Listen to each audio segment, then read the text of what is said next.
Boker Or, Boker Tov à tous les auditeurs.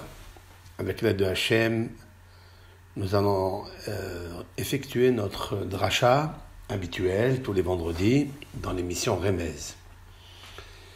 Allusion. La paracha de la semaine, paracha Yitro, elle s'appelle Yitro, le nom d'un ancien idolâtre, païen, le prêtre de Midian, le grand prêtre de Midian, qui a servi toutes les idolâtries. À l'époque, l'idolâtrie était quelque chose d'extrêmement puissant, puisqu'il fallait connaître les années-lumière qui se trouvent entre une planète et une autre, entre une étoile et une autre. Il fallait une chokhma unique, une connaissance de la création du monde, pour trouver à chaque instant, une solution, comment se procurer du bien-être. Le bien-être, ce n'est pas seulement des acquisitions, richesses extérieures. Non. Le vrai bien-être, c'est de faire correspondre l'équilibre qu'il y a entre le mental et les sensations du cœur. Lorsque ces deux muscles, ou ces deux membres, si on peut les appeler comme ça, se réunissent ensemble, ils se connaissent ensemble, alors il y a une lumière, équilibre qui se crée. Et lorsque ces deux muscles, cœur et cerveau, sont dans une union parfaite, alors l'éclairage du cœur, l'éclairage du cerveau sécrète une sensation de plénitude. Et là, le corps, qui est un squelette fini, limité, qui se décompose, qui vieillit, eh bien, il prend une vigueur, il prend une force extraordinaire, une puissance pour supporter l'éclairage qui vient d'être créé en lui. Et cela lui procure l'éloignement de toutes les parties extérieures qui se décomposent. C'est-à-dire le tohu vavohu, le chaos, la solitude, qui est la partie la plus grande dans ce monde. Le monde de l'action, bien sûr, le monde de la disparition de la matière. Yitro était celui qui a servi par idéologie, par son cœur, par son intelligence, toutes ces avodas zara qui lui ont procuré une certaine puissance, intellect, et c'est la raison pour laquelle il était un homme de grand derech eretz. Il avait une politesse acquise essentiellement dans le domaine de la hakarat hatov, c'est-à-dire la reconnaissance d'autrui. Qu'est-ce que disent les Baalei Moussar? Qu'est-ce que disent nos sages dans le Talmud, dans le Midrash? Quel est en fait le but que l'on doit atteindre? Ça n'est pas de connaître Dieu, parce que celui-ci, Akadosh Baruch Hu, on ne peut pas le connaître, on ne peut pas le percevoir, jamais. Mais la connaissance de la crainte de Dieu doit t'apporter à être reconnaissant à celui qui est en face de toi. tes parents, ta famille, ton épouse, ton époux, tes enfants, plus s'installe la reconnaissance, le dialogue entre vous, et plus est une preuve que vous connaissez Dieu. Et ça, je le vois pas à travers Yitro, mais je le vois à travers le père du monothéisme, Avraham Avinu. Avraham Avinu a cherché pourquoi en lui, il y avait l'amour des créatures. Et cet amour était illimité, vous le savez. Et puis, il a compris qu'il y avait l'infini, infiniment grand, qui est bon. Et c'est une source de bonté, de charité, de compassion, de rahamim, de hesed, de tzedek. Toutes ces qualités que Akadosh Baruch Hu a, Gadol, Gibor, Nora, que l'on cite dans nos prières. Mais tout cela, c'est pour amener quelque chose dans le cœur et dans les mesures, caractère, mouvement, comportement que nous possédons. Parce que l'homme est doté justement de cette brillance avec un caractère docile, plausible, pour comprendre l'autre, aider l'autre, partager avec lui. Mais cela ne peut pas se procurer par le limite qu'il est, par le fini qu'il est. Il est obligé de transcender certaines puissances nucléaires infinies qu'il doit faire descendre en lui pour être à l'image de Dieu, à savoir l'intelligence et le cœur, si l'on peut dire ainsi, de l'Éternel, par lequel il va lui aussi apporter à celui qui est proche de lui d'abord, c'est-à-dire les parents, et puis son épouse et son époux. Voilà en fait comment se définit l'histoire de l'homme dans ce monde. Je définirai en substance ce que dit le Ramchal dans le Sentier d'Actitude, que le Olam Haba que nous espérons avoir par nos actes ne se définit qu'à travers la multitude d'actions et de bonnes actions par rapport aux mitzvot de la Torah et par rapport aux mitzvot interdépendantes avec ton camarade. Voilà comment le Ramchal, aussi grand kabbaliste qu'il était, talmudiste qu'il était, un homme d'éthique, un homme de morale, qui a écrit des livres dans le Gaon de Vilna, a dit que s'il était vivant en mon époque, j'aurais fait des kilomètres pour aller étudier chez lui. Parce que le visage du livre qu'il a écrit lui ressemble. Parce qu'il est des auteurs qui ne sont pas à la hauteur de ce qu'ils écrivent. Comme moi, aujourd'hui, quand je vous parle, je ne suis pas à la hauteur de ce que je dis. Bichlal. Mais j'essaye d'imiter.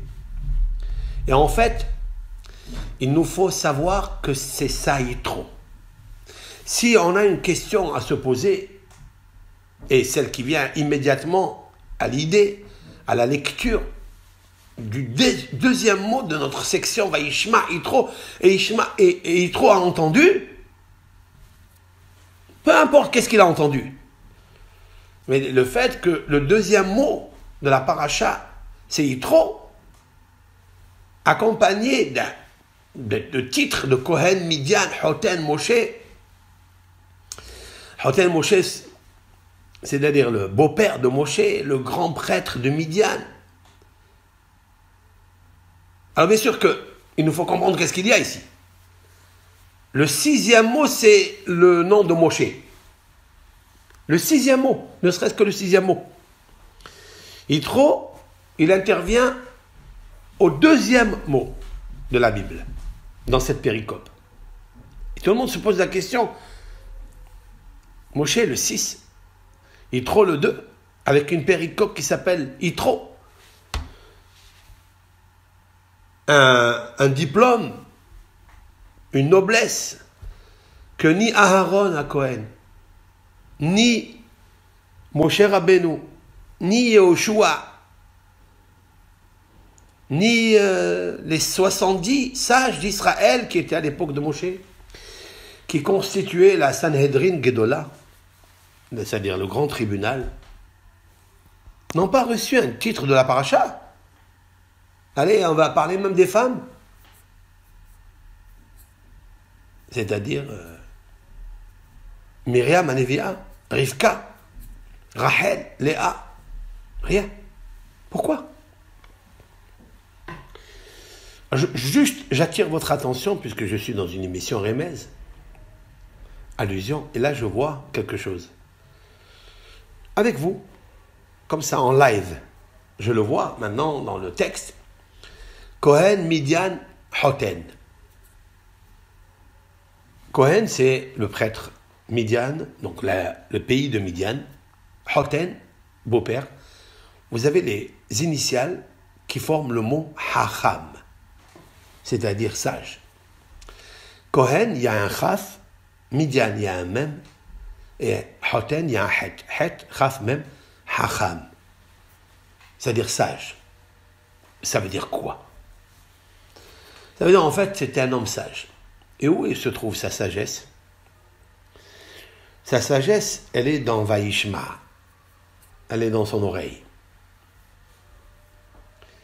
Elle est dans son oreille, pas seulement parce qu'il écoute, parce que tout le monde écoute et entend.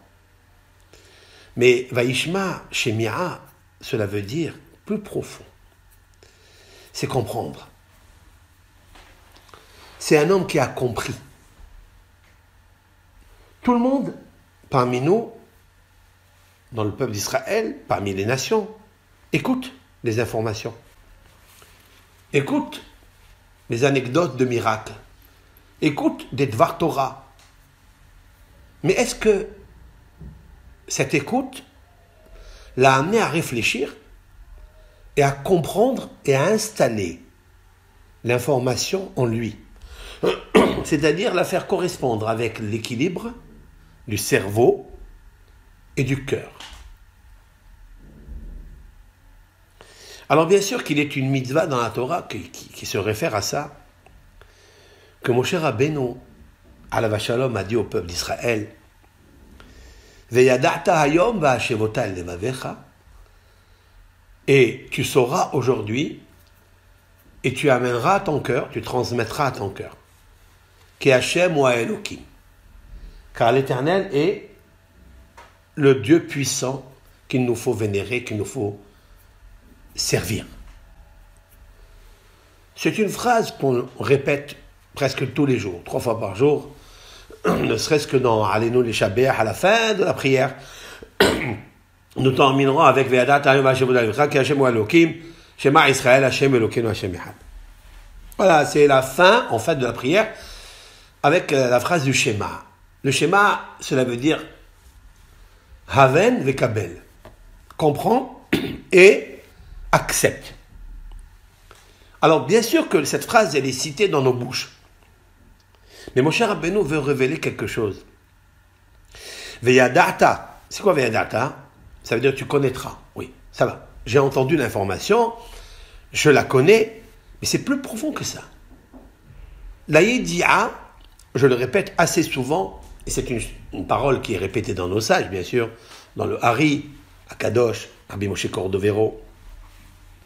Presque tous les textes où il est marqué le mot Veyadata dans la Torah, c'est pas seulement connaître, non. C'est aimer, apprécier. Et en fait, Rashi l'a dit. À quel sujet? Rashi a traduit le mot Veyadata, connaître, conscience. Rashi a traduit amour. Amour, c'est plus profond que connaître. Amour, cela veut dire attaché. Amour, ça veut dire union. Rashi le dit à propos du père du monothéisme, c'est-à-dire Avraham Avinu. Avraham, lorsque Akadosh Baruch Hu voulait détruire Sédom, c'est-à-dire les êtres humains, Autrement dit, l'absence de l'amour de Dieu, de la bonté qu'il pratique avec nous autres, puisque le monde a été créé justement pour faire du bien. C'est le but de Hachem de faire du bien. Et là, Dieu, il s'interroge.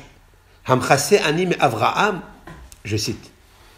Est-ce que je cache de Avraham et ani osé, ce que je vais faire? Halo yada'ativ, car je le connais. Qui est da'ativ, car je le connais. Asher etzavé et banav ve'et beto aharav. Car je sais qu'il va ordonner l'éducation de l'amour, de la bonté, du partage, du hesed dans son comble, dans le plus haut niveau du hesed. C'est-à-dire le hesed, c'est pas seulement du monde de la asiya, du monde de l'action, pas celui de la formation ou de la création, même celui de l'émanation. C'est-à-dire qu'Avraham Avinu, c'est une main, ou deux mains peut-être, qui prennent la bonté du puits de Hachem, Mekor, Ahayim et Ahesed, qui est le puits, réservoir de la compassion, du Hesed. Il le prend et il le donne aux êtres humains. Voilà ce que c'est Avraham Avinu. Et là, Akadosh Baruch Hu, dans la Torah, il dit à Moshe Rabbeinu d'écrire qui est da'ativ, car je le connais. Qu'est-ce que ça veut dire je le connais? Et Rashi a cette difficulté. Bien sûr qu'il le connaît. On va dire, il sait sur lui. Non, c'est plus que ça. Rashi dit qui hibavtiv. Hibavtiv, ça veut dire je l'ai aimé. C'est incroyable.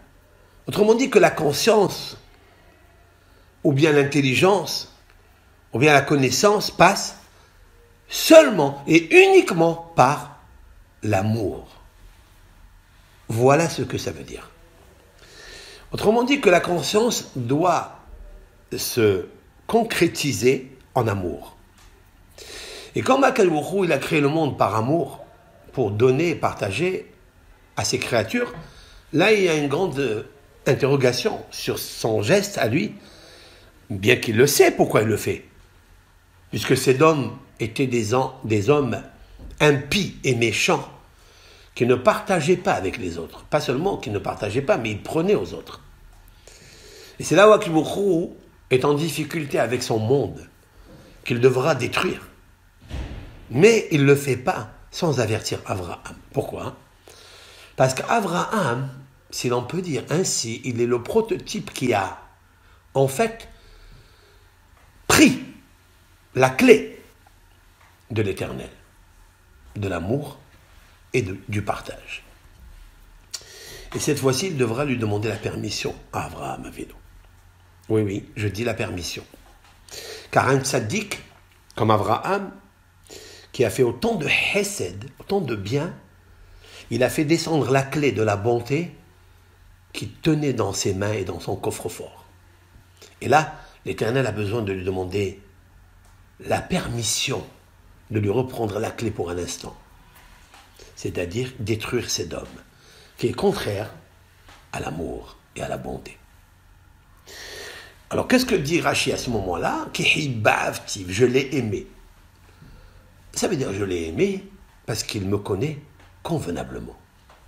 Lorsqu'il a connu Hachem, lorsqu'il a aimé Hachem, voilà, j'arrive. Lorsque un homme aime Hachem, eh bien, il s'imprègne de la clé que possède Hachem. Alors, vous avez plusieurs clés. L'Éternel a plusieurs clés. Il a la clé de la justice. Cette clé de justice, elle appartient à Moshe Rabbeinu. C'est la Torah. C'est lui qui l'amènera dans ce monde. Ce sont les mishpatim, les dogmatiques, les lois rationnelles, irrationnelles, suprarationnelles. Ça, c'est Moshe Rabbeinu. Et cette mesure, cette qualité, s'appelle dans le système séphirotique Netzach. Netzach, cela veut dire l'éternité. Netzach, cela veut dire la victoire. Qu'est-ce que ça veut dire la victoire? Lorsque je fais un jugement, lorsqu'une personne, deux protagonistes arrivent devant un dayan, il devra éclaircir le jugement. Et lorsqu'il gagne le jugement, celui qui a été innocenté, il est heureux. Celui qui a été coupable, il n'est pas heureux. Mais au fond de lui, quand il accepte le dîn, bien il reçoit quelque chose à l'intérieur, en compensation d'avoir accepté le jugement, parce qu'il a compris que le jugement appartient à Dieu, et que dans ce monde, ton Yetzer Hara ne fera pas de toi ce que tu veux. Il appartient au Créateur de le faire. Et là, il peut créer immédiatement une victoire, même qu'il a perdu, même qu'il est porté coupable.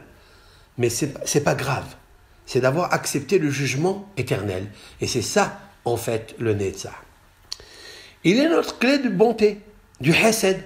Celle-ci, Avraham Avinu la tenait dans ses mains. Kaviachol, si l'on peut dire ainsi, Akadosh Baruch Hu lui demande une permission. Est-ce que je peux cacher de Avraham ce que je vais faire? Maintenant, ça c'est le côté Avraham qui, lui, n'a jamais adoré les idoles. Il n'a jamais eu une union avec un Dieu étranger, qu'on appelle communément en hébreu dans la Bible El Aher, un Dieu étranger.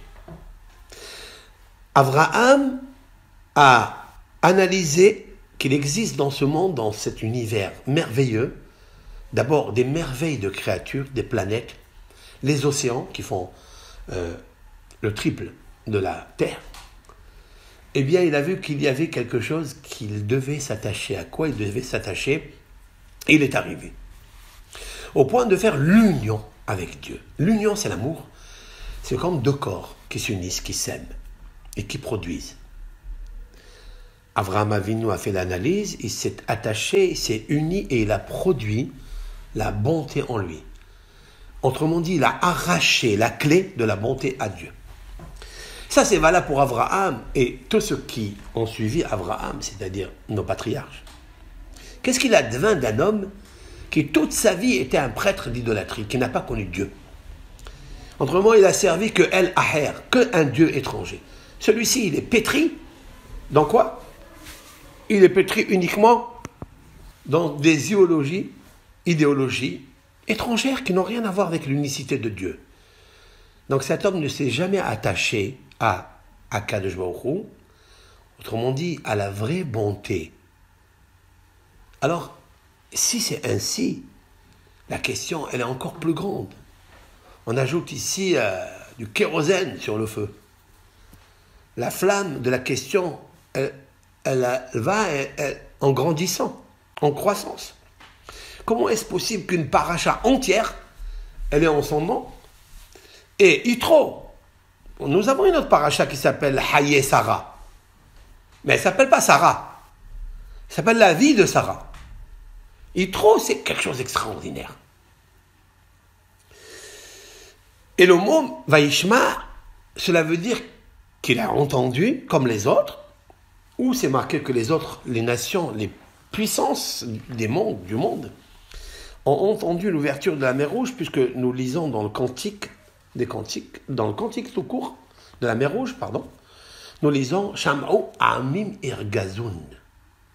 Sham'u, je traduis, ils ont entendu, Amim, les peuples, Irgazoun, ils ont eu peur, ils ont tremblé. Adnivalu Aloufé Edom. Les puissants de Edom, c'est-à-dire les géants de Edom, Nivahalu, ils ont été terrifiés, affolés. Ça veut dire quoi? La Torah témoigne que Sham'u Amim. C'est quoi Sham'u?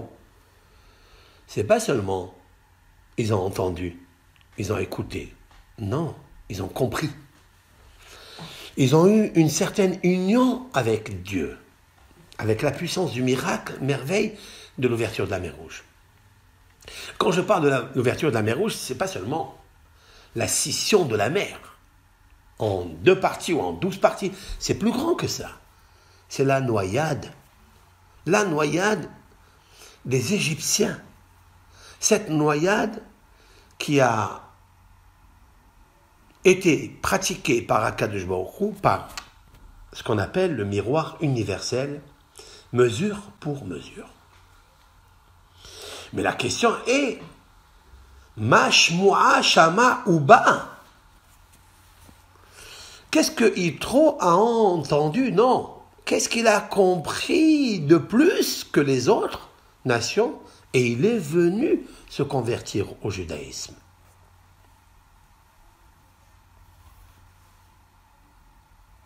Voilà la question de nos sages. C'est pour ça que la Torah, elle le met en grand titre de la paracha. Yitro. Il y a qui font la fête de Yitro. C'est une très belle fête, ça. La coutume est, parce que Yitro lui-même, il a fait la fête. Mais quelle fête il a fait, Yitro? Il a fait la fête de la Torah. Yitro lui-même a sacrifié des Shelamim. Il a invité Aaron. Il a invité Zikné Israël, les sages d'Israël. Et il a fait la fête. D'où il a appris Shlomo HaMelech. Lorsque Shlomo HaMelech a rêvé et que HaKadosh Baruch Hu lui a enseigné en une nuit toute la Torah entière, il est monté à Jérusalem. Et il a sacrifié à Jérusalem des milliers de bœufs, des milliers de moutons. Pour qui il a fait ça? Il a fait ça l'Ishlimota Shel Torah. Parce que HaKadosh Baruch Hu lui a enseigné toute la Torah. De là, il est une tradition que lorsque un érudit, un élève, un chacham a fini le Talmud, il fait une très grande séouda, l'Ishloma ve'lishlimota shel Torah, pour la paix qu'elle apporte la Torah et pour la perfection de la Torah. Lorsque vous commencez quelque chose et vous le terminez, c'est une perfection, c'est une shlemut. Lorsque vous avez la shlemut, alors vous avez le shalom. Et qui, comme Shlomo HaMelech, lorsque son nom l'indique, Shlomo, c'est la shlemut, c'est le shalom. Shirachirim Asher li Shlomo, le cantique des cantiques, Kodesh Kadashim, Asher li Shlomo, qui appartient à Shlomo HaMelech. Pourquoi il a fait ça? Li Shloma Shel Torah. Eh bien, d'où il a appris Shlomo HaMelech, figurez-vous. Même Shlomo HaMelech, d'où il a appris? Il a appris de Yitro. Parce que Yitro, c'est la valeur numérique du mot Torah. C'est Torah de Yitro. Et encore plus que la Torah. Il a ajouté une loi dans la Torah, celle des Dayanim, comme on en va le voir dans la paracha. Bien sûr, Midian, qui se transforme en Midin. Midin, ça veut dire loi. Comme s'il a transformé tout le mal, l'obscurité où il était, plongé, idéologique, eh bien, il a transformé en halachot, en loi. Comme quoi, même un idolâtre, c'est-à-dire le comble des idolâtres, eh bien, il peut faire teshuva, seulement s'il reconnaît la vérité. Et cette vérité, tout le monde l'aperçoit, mais ne la comprend pas. C'est la différence. Maintenant, c'est la réponse aussi. Pourquoi il mérite d'avoir Moshe Rabbeinu? Il y a plusieurs réponses à cela, à cette grosse question. Mais la réponse que je vous donne là, elle est claire, tranquille, elle est logique. Parce que c'est un homme qui a tellement adoré des doctrines étrangères jusqu'à ce qu'il a arrivé, pas par le biais de son idolâtrie, à connaître un unique Dieu, HaKadosh Baruch Hu, mais seulement par Moshe Rabbeinu. Parce que Moshe Rabbeinu, c'est lui qui a été l'homme prototype de la confiance en Hachem et en Moshe Rabbeinu. Et ça, d'où je le vois? De Kriyat Yam Souf. Qu'est-ce qui est marqué dans Kriyat Yam Souf, dans l'ouverture de la mer Rouge? La section précédente que nous avons lue. Et le peuple a eu peur, vénération de Dieu. Et ils ont eu la fidélité, l'honnêteté de connaître, d'épouser. Là, cette fois-ci, parce que le mot Emouna veut dire fidélité. pas seulement d'être droit dans sa vie, non, mais plus que ça. C'est d'être droit dans quelque chose que tu ne vois pas. C'est-à-dire Hachem. Autrement dit, qu'ils ont eu un amour envers Hachem et envers Moshe Rabbeinu. Et c'est ça la Emouna. Parce que le mot Emouna a plusieurs résonances. Le mot Emouna, ça vient du mot Ouman, ça vient du mot artisan, ça vient du mot nourrice. Ici, le nom de Vaya Aminu Bachem, c'est pas seulement la fidélité, comme un artisan qui est fidèle au travail qu'on lui donne de faire. Non, plus que ça. C'est qu'il est devenu la nourrice. Moshe est devenu sa nourrice en Israël. Et c'est vrai. Puisque Moshe Rabbeinu, c'est lui qui le sort d'Égypte. C'est lui qui les porte. Ka'asher issa ha'oman et ha'yonek. C'est une phrase que Moshe Rabbeinu dira dans la Bible. Est-ce que je suis comme un homme nourrice qui porte le petit nourrisson sur ses bras pour l'allaiter? Ça veut dire que si Moshe Rabbeinu a sorti ça de sa bouche, c'est qu'il était seulement par pointe et une note de modestie, et s'est éloigné de l'orgueil. Mais en fait, Dieu il lui a dit, oui, je prends ce peuple-là, je le mets sur ton dos. Ah, c'est mon fardeau. Combien je vais lui donner de l'eau? Eh bien, Moshe Rabbeinu trouvera de l'eau, le fardeau, et il trouvera tout pour le peuple d'Israël. Pourquoi? Parce que Moshe Rabbeinu a compris qui était sa nourrice, la Emouna, la Agdola, c'est-à-dire la maman, la grande maman, la grande matrice de la bonté, Hachem Idbarach, la Shekhina. Yitro a trouvé l'amour, et c'est là où il est venu dans le Ham Israël. Alors bien sûr, il y a plusieurs sages qui disent qu'il a entendu l'ouverture de la mer Rouge, plus la guerre de Amalek. Et alors, qu'est-ce qu'il y a? Ça veut dire que moi, Amalek n'a pas compris cela. Alors, il y a la différence entre les nations qui ont entendu, qui ont eu peur, qui ont commencé à trembler, mais ils n'ont pas fait la guerre. Il a compris qu'ils ont saisi un message très fort, mais pas au point d'accepter sur eux la vérité de l'unicité de Dieu qui est transparente chez Moshe Rabbeinu et le peuple d'Israël. Et là, ça a été pour eux très difficile d'accéder à une conversation d'abord, et après à une conversion qu'on ne leur a pas demandé. Yitro, lui c'est le deuxième stade, c'est que Yitro, il avait un plus par rapport aux autres, c'est parce qu'il a vu ce miroir universel de mesure pour mesure que l'on doit tous connaître, et grâce à lui, on peut vivre dans la Teshuvah et dans la crainte de Dieu.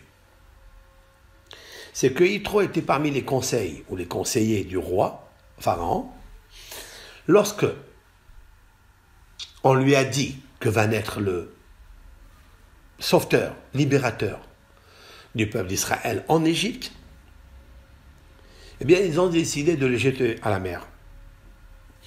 Et Yitro de leur dire, ne le jetez pas à la mer.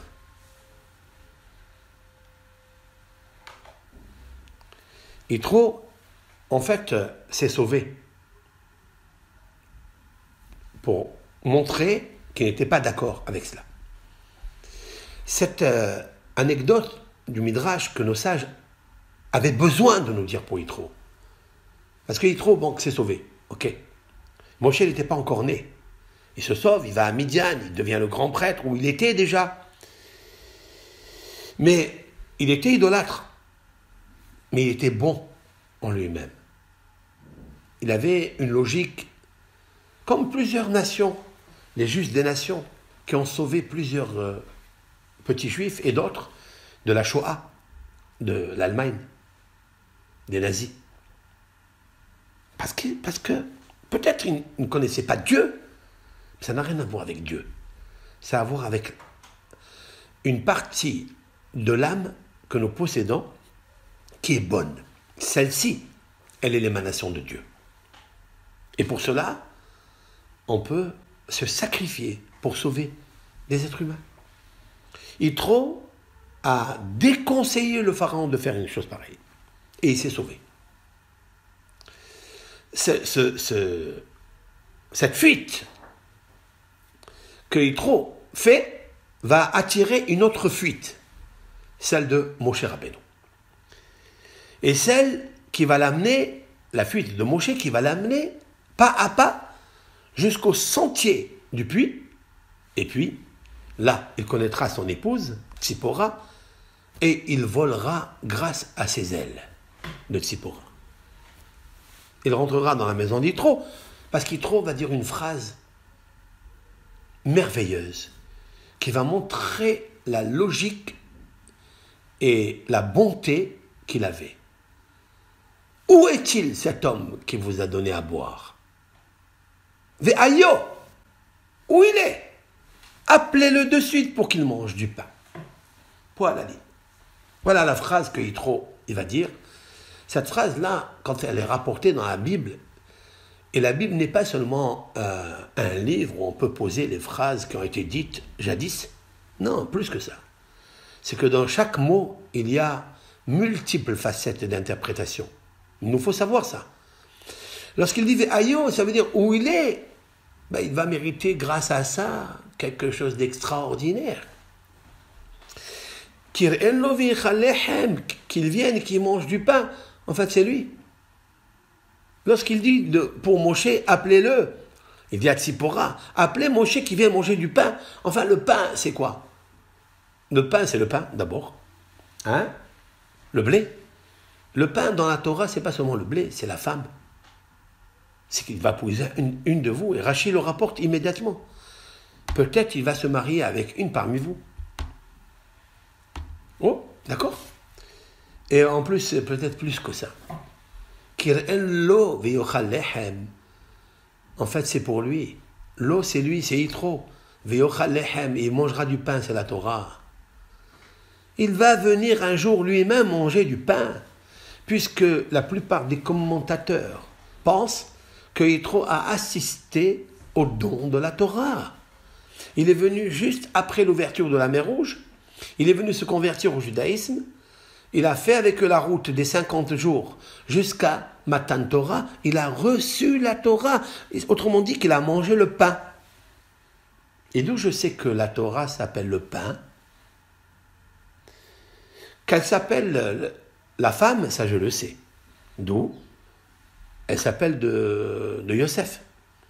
Lorsque Yosef, la femme de Potiphar, a voulu commercer avec lui, il lui dit, je ne peux pas te toucher car tu es le pain qui lui appartient. Le pain qui lui appartient? Oui, c'est le pain. La femme, c'est le pain. Enfin, le pain, ça veut dire le pain nourri. Pourquoi le pain s'appelle la femme? La femme s'appelle le pain. Lehem, parce que le pain nourrit. Et la femme nourrit l'homme. C'est pourquoi le nom de prostitution, qui s'appelle dans la Torah Zona, ça vient du mot mazon. C'est une autre forme de nourriture. La femme s'appelle Lehem, dans le sens le plus noble possible. Pourquoi? Parce que la femme qui est sa femme, elle s'appelle Lehem. Parce que d'abord, elle lui fait du pain. Et le pain qu'elle lui fait, c'est pour les halot de Shabbat. Et les halot de Shabbat veulent dire quelque chose, c'est Shamor Vezachor. Elle va faire 2 pains multipliés par 3 et par 4 pour Seuda al-Ve'it, pour que chaque Seuda, elle appartienne 2 mitzvot de la Torah qui s'appellent Shamor, l'observance des lois du Shabbat, c'est-à-dire des lois négatives à ne pas violer le jour du Shabbat. Ils sont au nombre de 365. Et dans le Shabbat, elles sont au nombre de Tal, c'est-à-dire 39. Comme la valeur numérique Adonai Ehad, l'Éternel est un, car tout celui qui observe les 39 lois de Shabbat, il peut être considéré comme celui qui sert un seul et un Dieu unique, Adonai Ehad, Yudke Vavke c'est 26, Ehad c'est 13, c'est 39, eh bien, il peut considérer qu'il aime Hachem Ehad. Moins que ça, il n'est pas encore arrivé à Hachem Ehad. Même s'il le crie dans sa bouche, il dit « je fais Shabbat, je suis juif, je suis... » Non, non. Nos sages ont dit qu'il nous faut 39 halachot qu'il ne faut pas violer. Après, vous avez le Zachor. Zachor, c'est le souvenir. Ce sont toutes les mitzvot positives que l'on peut faire pour Shabbat. Avant Shabbat et pendant Shabbat. C'est le Kiddush, c'est l'habillement, c'est les Seoudot, etc. Les Tefilot. Voilà deux choses. C'est ça le Lehem. Mais en fait, c'est pas seulement cela. C'est parce que grâce à la femme, dit le Talmud dans le traité Yevamot, tu peux recevoir le Lehem de la Torah. Il sera impossible à un homme de connaître, d'aimer la Torah de Hachem, sans qu'il soit marié, sans qu'il ait d'abord le Lehem qui est le pain de la Torah, le pain de la femme. C'est impossible. Comme la Gemara dit dans le traité Yevamot 62b, Hacharoui Belo Isha, celui qui réside dans une maison, dans sa vie, sans femme, Charoui Belo Torah. Il réside sans Torah. Comment est-ce possible? Voilà, il étudie. Oui, c'est une étude, mais ce n'est pas une étude d'amour. C'est une étude de connaissance.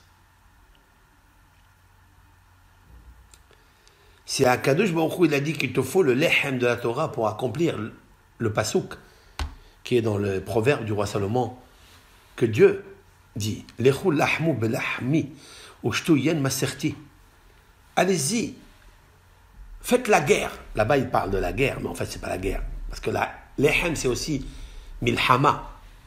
Parce que pour avoir du pain, il faut faire la guerre. De beze'ata pechatocha lehem. À savoir, avec la sueur de ton front, tu mangeras du pain. Il faut aller chercher la parnassa. Le pain englobe tout. Il englobe la viande, il englobe tout le reste. Tu ne peux pas faire la guerre au Yeserara sans avoir le lehem de la femme. C'est impossible. Comme a dit une fois Rabbi Hiya, cette anecdote connue dans le Talmud, Rabbi Hiya, il a dit à son camarade, Rav, qui avait une femme qui lui faisait des misères. Et on ne sait pas pourquoi elle lui faisait des misères. Ce n'est pas écrit dans les Mefarshim. Alors chacun tente de dire qu'est-ce qu'elle avait, cette femme-là. Eh bien, Rav lui a apporté des cadeaux. Alors Rabbi Hiya lui dit, comment? Non seulement qu'elle te fait souffrir, tu lui amènes du cadeau. Il lui a dit, bien sûr. Dayan, il dit, ça me suffit qu'elle fait grandir mes enfants à l'étude de la Torah et qu'elle me protège de la faute. Ça veut dire que sans la femme, tu vas avoir un Yetzirara. Et le Yetzirara, c'est Ishmil Hama, c'est un homme de guerre. Il ne te lâchera pas. Même si tu l'as combattu, tu l'as gagné une fois, il reviendra 100 fois. Tu l'as battu 100 fois, il reviendra 101 fois. C'est comme ça, l'Yetzirara, jusqu'à ce que tu quittes ce monde-là. Rav, on dit de Rav que tu as un sublime rabbin. Rav Tanahu Upalig. Rav a vécu au temps de Shmuel, c'est-à-dire il y a 1700, 1800 ans. Peut-être moins. Mais Rav avait la capacité d'un docteur de la Mishnah 200 ans avant lui. Tellement il était puissant dans l'étude de la Torah. Rav n'a jamais marché 4 coudées sans le téphilin, sans le talit. Il n'a jamais levé les yeux dans ces 4 coudées. Rav. Rav n'a jamais la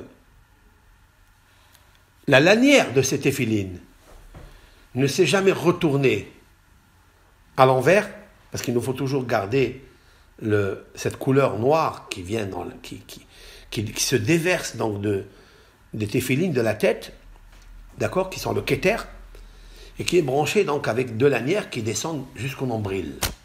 Pas au-dessous du nombril, faites très attention, mais jusqu'au nombril. Un peu au-dessus du nombril. Jamais au-dessous du nombril. Quand elle descend, c'est lanière au-dessous du nombril, donc elles atteignent l'endroit des pieds qui sont les lèvres du Brit Kodesh. De la même façon qu'il existe des lèvres avant la langue et les dents, c'est la lèvre supérieure et la lèvre inférieure. Ça s'appelle Sfatayim ha'elyonim, les lèvres supérieures du visage. Il existe en bas, face au Brit Kodesh, deux lèvres, le pied droit et le pied gauche. Et cette partie des téphilines, qui est le kéter, qui est la couronne, ne doit pas descendre sous le nombril, qui est la moitié du corps. Elle doit rester à un tefah, c'est-à-dire un poignet, au-dessus du nombril. Et pour cela, il y a un sod dans la Kabbalah, que peut-être on n'a même pas le droit de dire ici dans les émissions, parce que Oznaïm la kotel, il y a des murs aux oreilles, et des oreilles aux murs. Et comme on n'est pas mûr, pour entendre des choses qu'on murmure tellement profondes, parce qu'on ne les comprend pas d'abord, même si on les comprenait, on ne les intègre pas, on ne les aime pas, donc il sera interdit de diffuser des choses au-dessus de notre compréhension et d'amour. Voilà que, je reviens, et c'est ça, en fait, le Shem Echad, le nom de Akadosh Baruch Hu se situe dans les 39 Melachot de Shabbat. Lorsqu'Yitro, il a entendu qu'il y avait aussi Amalek qui est venu combattre, ça veut dire quoi? Pas seulement qu'il a compris, et cette compréhension l'a amené à l'union de Dieu, mais qu'est-ce qu'il a créé? El Aher. Il a créé un Dieu étranger. Et pour cela, je voudrais dire, mes chers amis, quelque chose d'extraordinaire, avec l'aide de Hachem, qui est écrit dans la paracha, lorsque Moshe Rabbeinu va lui raconter tous les miracles qui se sont produits. Moshe Rabbeinu, il l'amène dans la tente, il lui raconte tout. Incroyable. Et là, Yitro est ébahi de joie. Et la Torah marque un mot qui mérite une compréhension. Vayihad Yitro al kol hatova. Vayihad, ça veut dire Vayihad. Nos sages s'interrogent, qu'est-ce que c'est Vayihad? Alors, il y a plusieurs explications. Je citerai deux explications, et la troisième que je vous dirai moi, celle qui est faite maison avec l'aide de Hachem. Le Midrash, et c'est une Gemara dans le traité Sanhedrin, page 94. Rav et Shmuel, il y a une discussion entre Rav et Shmuel. Rav Amar, Rav dit, She'evir herev hadda al besaro. Vayihad vient du mot had. Had, ça veut dire aiguisé. Il a pris un couteau ou un glaive aiguisé, et il l'a passé sur son corps, autrement dit, qui s'est converti au judaïsme, en rapport avec la mitzvah de la Mila, c'est-à-dire la circoncision. C'est ça, Vayihad. Voilà ce que dit un maître. Le deuxième, Shene'asa hidudim kol besaro. En fait, il a entendu tellement ces merveilles que son corps a eu des plis. Hidudim, ici, ce sont des plis. Pourquoi il a eu des plis? C'est-à-dire sa peau s'est pliée en deux. Tout son corps, du haut du visage jusqu'aux pieds, la peau de son corps s'est pliée en deux, en plusieurs parties du corps. Pourquoi? Parce qu'il a eu une souffrance énorme par rapport à l'échec et la noyade d'Égypte. Et qu'est-ce que, d'après cet enseignement de nos sages, vient un des grands maîtres du Talmud, j'ai nommé Rav Papa, qui avait 10 enfants qui étaient très grands en Torah, et il a dit comme ça, et c'est d'ailleurs une halakha dans le Shulchan Aruch, dans le traité Even HaEzer, là-bas il est marqué comme ça, Giura, un converti, Ad Asara Dare, jusqu'à 10 générations, Lotebazé Arama et Kame. Lorsqu'une personne non juive rentre dans la communauté d'Israël, se convertit selon la loi de Moïse et d'Israël, elle accepte toute la Torah, les lois positives, négatives, même les lois d'ordre rabbinique, au nombre de 7, au nombre de 20, eh bien, il ne faut pas, devant lui, négliger ou déshonorer un non-juif. Ne le faites jamais, ça. Pourquoi? Parce qu'il est encore attaché. Il est tellement attaché, c'est son sang, c'est sa patrie, c'est sa nation, c'est sa communauté. On n'a pas le droit de faire une chose pareille. Regardez comment Chachamim était vigilant dans le kavod d'autrui, de respecter l'honneur et l'âme d'autrui. Et cela pendant 10 générations. Voilà la première explication, donc, qui est subdivisée en 2 parties, Rav Shmuel et Rav Papa. Davar Aher, deuxième explication, Vaïhad Leshon Hedva. Ça m'intéresse. Vaïhad, c'est-à-dire, c'est un terme de joie. On le dit toujours dans les Sheva Brachot, la dernière bracha, Kol Sason, le Kol Simcha, Kol Hatan, le Kol Kala, Gila Rina, Hedva, Ahva ve Ahva. Hedva, c'est la joie. L'allégresse, c'est un peu plus que la joie. Quelle est la joie qu'il avait? Chez Samah, il était content que chez Limol, parce qu'il s'est converti et il s'est circoncis. Venichnas tahat kanfer shechina, venityahed im Israël. En fait, il s'est uni avec le peuple d'Israël. Vezeu vaïhad yitro. Voilà ce que disent dans le Midrash les Kartov. Donc nous avons ici 2 explications. Une qui entend le terme de Hedva, c'est-à-dire joie, allégresse.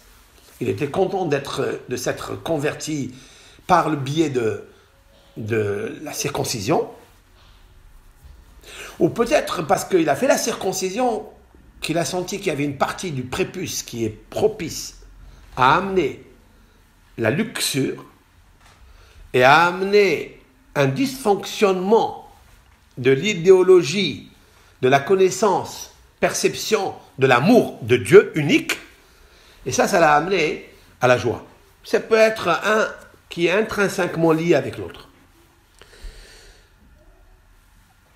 Moi, avec l'aide d'Hachem Idbarach, je voulais dire quelque chose. Vaïhad et pas Vaïhar. Alors là, je vais rentrer un petit peu dans le système de la réincarnation, et ça montre là, vraiment, par ce mot, pas uniquement par ce mot, de Vaïhad et non Vaïhar. Alors la différence qu'il y a entre Vaïhad, qui veut dire la joie, ou bien Vaïhar, qui veut dire la colère. Juste, je vais transporter Yitro bien avant et pendant les premières heures de la création du monde, à savoir Caïn. Le Harizal a dit déjà que Caïn, enfin c'est un Zohar HaKadosh, que Caïn était celui qui a le premier commis l'idolâtrie. Vaïhar af le Caïn. Et voilà que Caïn s'est enflammé de colère. Et là, il est marqué Vaïhar af le Caïn. Qu'est-ce qu'il a fait? Alors, on dit que tout celui qui est coléreux, il est idolâtre. Il fait de l'idolâtrie. Mais celui qui est orgueilleux, il est lui-même l'idolâtrie. La colère est une tolada, un dérivé de la source mauvaise, de la carence, de l'orgueil. Yitro est la correspondance du bien et de la réparation, d'accord, de ce côté mauvais que Caïn avait et que Yitro a pris en une fraction de seconde, je dis, par l'intelligence et par l'écoute et l'entente et l'acceptation de l'amour de Dieu. Il était aussi idolâtre toute sa vie. Il en a fait toutes les idolâtries. Il les a pratiquées. Il a engraissé des veaux qu'il a offerts à toutes sortes d'idolâtries. Mais, quand il s'agit de connaître la vérité, de s'unir avec Dieu, il l'a fait. Chose que Caïn aussi il a fait, parce qu'il a fait Teshuvah. Et en fait, Caïn a adoré toutes les idoles. Comment? Parce qu'il est marqué Vayihar Aflekai. Lorsqu'on ajoute deux mots, colère plus inflammation, ça veut dire l'idolâtrie. Voilà. Lui-même, il est devenu idolâtre. Et c'est pourquoi qu'on va retrouver cette histoire de Yitro qui a un autre prénom qui s'appelle Kéni. Pourquoi il s'appelle Kéni? Parce qu'il ressemble à Caïn. Sauf que Kéni, il a un Yud en plus. Et que Caïn est la graphie du mot Caïn, Kouf, Yud, Nun. Mais Kéni, c'est avec un Yud. Pourquoi il était ajouté un Yud? C'est le Yud de Yitro. Parce que le Yud, c'est les 10 commandements qu'il a mérité d'entendre lui-même de Akadosh Baruch Hu, comme tout le Ham Israël. Il suffit des fois d'un petit point, comme le Yud, la plus petite lettre de l'alphabet, mais que ce Yud soit comme l'iode de la mer, qui pénètre en toi. Et c'est ça en fait, Yitro. Et c'est pourquoi la Torah, elle le donne dans le titre de la paracha Yitro. Mais plus que ça, Vayihad Yitro. Alors vous savez qu'il y a une grande différence entre Shema Israël, Adonai Eloheinu, Adonai Ehad, l'Éternel, et Ehad avec un dalet. Il y a une grande différence avec El Aher, un Dieu étranger, Aher, qui n'est pas celui de Dieu, un autre. Ben c'est ça, Vayihad. Il est devenu Yahad, il est devenu Ehad. Il est devenu un, pas avec seulement avec le peuple d'Israël, comme l'a dit le Midrash. Non, parce qu'il a unifié le nom de Dieu. Il a dit Vaishma, il a dit Shema, Israël, Adonai, Eloheinu, Adonai Ehad. C'est ça, Vayihad. Alors, tout le reste est arrivé. C'est-à-dire qu'il s'est circoncis, même à son âge. C'est un exemple qu'il a donné à toute l'humanité de son époque. Un grand exemple de connaître et d'épouser l'union de Dieu. Ce n'est pas facile. Alors, et c'est ça qui l'a interpellé, c'est Amalek. Pourquoi? Parce que Amalek, c'est El Aher. Amalek, c'est lui le Dieu étranger. C'est celui qui a fait descendre dans le monde ce qui est étrange, ce qui est étrange, ce qui est une autre amour, une autre union. C'est les idolâtries qui se trouvent dans ce monde. C'est Amalek. Et voilà que Amalek est complètement le différent de Yitro. Parce que Amalek, à un certain moment, il a pris les orlotes, les prépuces, des Brit Mila que le peuple d'Israël a fait dans le désert, il les a ramassés, il les a jetés vers le ciel, pour se moquer, si l'on peut dire ainsi, de lui-même, pour ne pas dire de Dieu. Pourquoi il a pris ces prépuces qu'on appelle Orla, Harel? Parce que pour montrer qu'il était le poison de ça. Il était le poison de la Orla. C'est la raison pour laquelle il va être l'idolâtrie. Et c'est pourquoi que Dieu n'apparaîtra pas comme perfection, soit dans son trône divin, sa chaise, soit dans son nom, comme nous l'avons lu la semaine précédente. Et comment on va le lire dans la paracha de... On l'a lu dans la paracha de Béchalah. Timhe zecher ma'amalek midordor. Kiyad al-kessia milhama la'amalek midordor. Car Dieu a levé la main, il a juré que tant que son nom, Yud-Ke Vav-Ke, ne soit pas complet, et tant que sa chaise qui s'appelle Kes, c'est-à-dire Chav Samer, ce sont deux lettres qui manquent Aleph, le nom de Dieu, eh bien Dieu n'est pas complet. Et Jérusalem d'en haut ne pourra pas descendre en bas pour remplir la Jérusalem d'en bas. À cause de qui? À cause de Amalek. Pourquoi? Parce qu'il est le Dieu étranger. Et c'est la raison pour laquelle la Torah va lui donner une très grande valeur à cet homme-là. La valeur de la Torah, la valeur de l'amour, et sortira de lui des grandes tzadikim. Puisse l'Éternel nous donner, nous aussi, la force de reconnaître Dieu et de s'unir avec lui tant que possible, tant que nous sommes dans ce monde, tant que nous avons cette lumière en nous, cette bougie qui est allumée en nous, dans le support de notre corps, que Akadosh Baruch Hu nous donne la facilité de le connaître et d'enrayer toutes les forces d'idolâtrie qui gîtent autour de nous et des fois en nous, et de dire Shema Israël Hashem Elokeinu Hashem Echad. Kol Tov, Shabbat Shalom.